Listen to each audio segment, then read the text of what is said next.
guyyuma eeggataa baay'een biyyee ta'ee biyyee dhuma nyaataa kan afaan qabatee taa'u gaaf tokko inuma dubbata hin bubbula malee hacee koo dhugaan kee yoom dhokata hacee koo anaaf eenyumtuu qulqulluu miti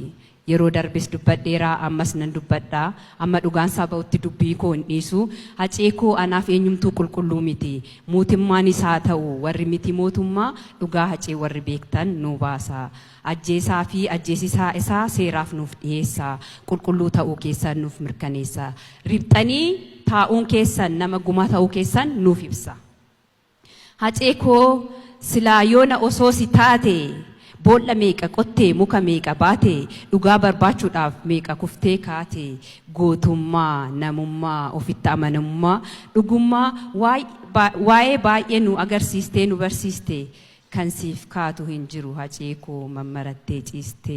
nuun ibidda saafaa keessatti nu dhiiste si dhabne irra jennee abdii hin kutannu hacee koo nuuf beeki yeroo hunda akka si jaalannu akka si kabajnu akka sitti boonnu